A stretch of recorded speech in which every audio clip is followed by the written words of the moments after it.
ആന്ധ്രാപ്രദേശിലെ രാം ബാബുവിന്റെ അനുഭവം അദ്ദേഹം വിവരിക്കുന്നു. അതേ സംഭവം ശ്രീ പ്രേം അനോഷ് വിവരിക്കുന്നത് വീഡിയോയിൽ. His family came to Swami very early, 1940s.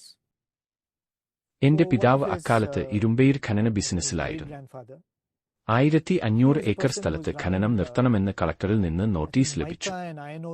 ഞങ്ങളുടെ ഖനികളിൽ ജോലി ചെയ്യുന്ന 3000 തൊഴിലാളികളെ ഉപജീവന മാർഗത്തിൽ നിന്ന് പുറത്താക്കുമെന്ന ഭീഷണി നേരിട്ടു. അതിനാൽ അച്ഛൻ കോടതിയിൽ പോയി സ്റ്റേ ഓർഡർ നേടി ഖനനം ഇടവേളയില്ലാതെ നടത്തി. എന്നിരുന്നാലും കേസ് ജയിക്കുമെന്ന് അദ്ദേഹത്തിന് പ്രതീക്ഷയില്ല. അങ്ങനെ 1960-ൽ അദ്ദേഹം പ്രശാന്തി നിലയത്തിലേക്ക് പോയി. ഞാനും അദ്ദേഹത്തോടൊപ്പം പോയി. വൈകുന്നേരം അവിടെയെത്തി ഞങ്ങളുടെ യാത്ര എങ്ങനെയാണ് നടന്നതെന്ന് സ്വാമി അന്വേഷിച്ചു. അടുത്ത ദിവസം രാവിലെ അവിടുന്ന് ഞങ്ങളെ അഭിമുഖത്തിനായി വിളിച്ചു. എന്റെ പിതാവ് തന്റെ പ്രശ്നം വിശദീകരിക്കുന്നതിനു മുമ്പ് അതുവരെ സംഭവിച്ചതെന്താണെന്ന് സ്വാമി വിവരിച്ചു.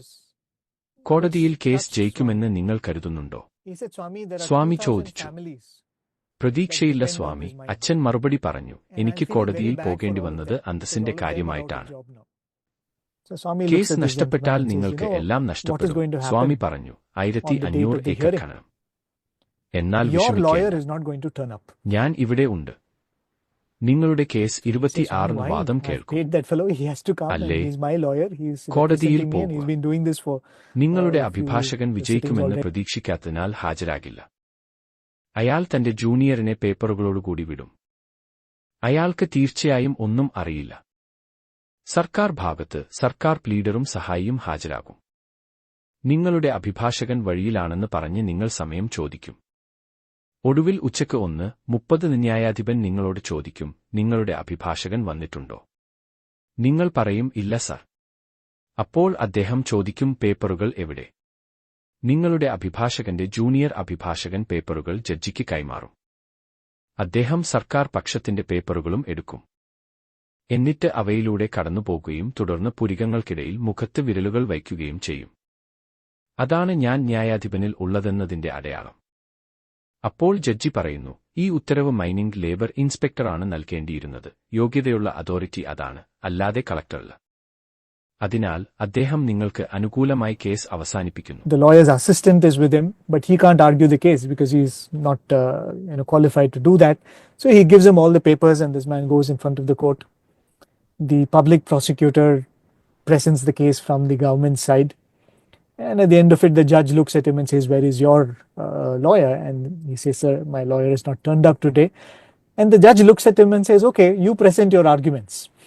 And so looking at the judge, he saw that the judge had turned into Swami.